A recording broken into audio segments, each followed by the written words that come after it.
আসসালামু আলাইকুম viewers, welcome to my channel Samira Sanjana. আবারও চলে আসলাম নতুন একটা রেসিপি নিয়ে। আজ আমি আপনাদেরকে মাত্র 5 মিনিটে কিভাবে আপনারা খুবই সহজে এবং কি ভীষণ মজাদার চিকেন স্যান্ডউইচ রেসিপিটা তৈরি করতে পারবেন সেটারই রেসিপিটা নিয়ে আসলাম। আশা করি রেসিপিটা আপনার কাছে ভালো লাগবে। তো চলুন মূল রেসিপিতে চলে যাওয়া যাক। এখানে আমি 3 পিস চিকেন ব্রেস্ট নিয়েছি আর এগুলোকে আমি ভালোভাবে ধুয়ে পরিষ্কার করে নিয়েছিলাম। এর মধ্যে আমি দিয়ে দিয়েছি 1 টেবিল চামচ আদা আর রসুন বাটা, আরও দিয়ে দিলাম এখানে আমি 1 চা চামচ কালো গোলমরিচের গুঁড়া, দিয়ে দিতেছি পরিমাণ মতো লবণ। এখানে আমি কালো গোলমরিচের গুঁড়াটা ব্যবহার করেছি, আপনারা চাইলে সাদা গোলমরিচের গুঁড়াটাও ব্যবহার করতে পারেন। আর এই তো এখন এটাকে আমি চুলাতে বসিয়ে দিব। আর এখানে আমি চুলাটাকে ধরিয়ে দিয়েছি আর তার মধ্যে আমি গরম পানি দিয়ে দিলাম পরিমাণ মতো, অর্থাৎ এখানে আমি 2 কাপ গরম পানি দিয়েছি। আর দেওয়ার পর আমি চিকেনগুলোকে একটু উল্টে পাল্টে দিতেছি আর তারপর এটাকে আমি অপেক্ষা করব সিদ্ধ হওয়ার জন্য।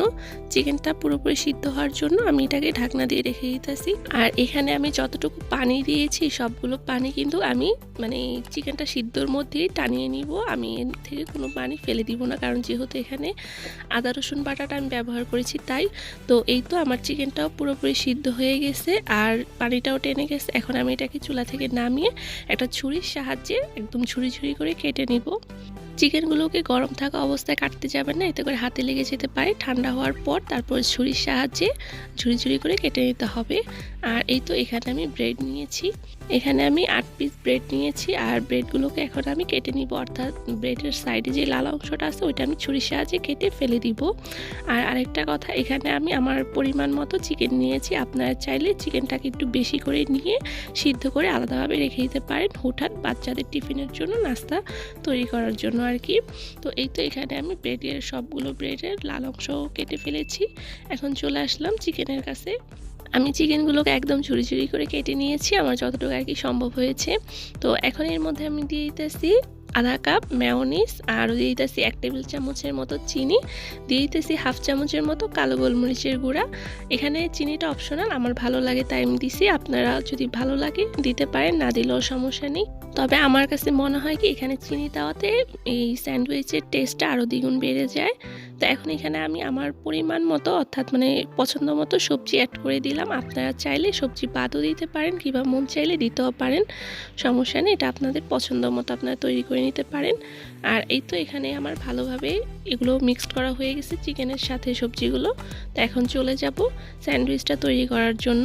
তো 1 পিস ব্রেড নিয়ে আমি এর উপর একটা লেটুস পাতা দিয়ে দিলাম, তারপরে যেই মিক্সড করা চিকেন আর ভেজিটেবলগুলো দিয়ে দিতেছি। আর এই চিকেনের মিশ্রণটা আপনারা কতটুকু ব্রেডের উপরে দিবেন এটা আপনাদের পছন্দ মতো আপনারা দিয়ে নিতে পারেন, কেউ চাইলে কম দিতে পারেন, কেউ চাইলে বেশি দিতে পারেন, এটা যার যার পছন্দ আর কি। তো এখানে আমি আমার পছন্দ মতো দিয়ে নিলাম, দিয়ে তারপরে এখানে আমি আরেকটা ব্রেড দিয়ে আমি এটাকে কেটে নিলাম স্যান্ডউইচের সাইজ অনুযায়ী। আর দেখুন এই তো এখানে আমার 1 পিস চিকেন স্যান্ডউইচ তৈরি হয়ে গেছে। তো এভাবে আমি বাকি সবগুলো চিকেন স্যান্ডউইচ তৈরি করে নিব। তো আপনাদের সুবিধার জন্য এখানে আমি আরেক পিস দেখিয়ে দিতেছি। প্রথমে আমি এখানে ভেজিটেবল আর চিকেনের মিশ্রণটা দিয়ে দিলাম, তারপর উপরে আবার একটা লেটুস পাতা দিয়ে তার উপরে একটা ব্রেডের পিস দিয়ে স্যান্ডউইচের সাইজে কেটে নিব। আর এই তো এইভাবে আমার বাকি সবগুলো স্যান্ডউইচ তৈরি করা হয়ে গেছে। আর এই তো তৈরি হয়ে গেল মাত্র 5 মিনিটে ভীষণ মজাদার চিকেন স্যান্ডউইচ রেসিপি। আশা করি রেসিপিটি আপনার কাছে ভালো লেগেছে।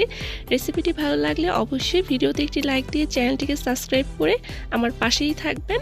আর রেসিপিটি ভালো লেগে থাকলে অবশ্যই কমেন্ট করতে তো একদমই ভুলবেন না। তো আজ এখানেই বিদায় নিচ্ছি, আল্লাহ হাফেজ।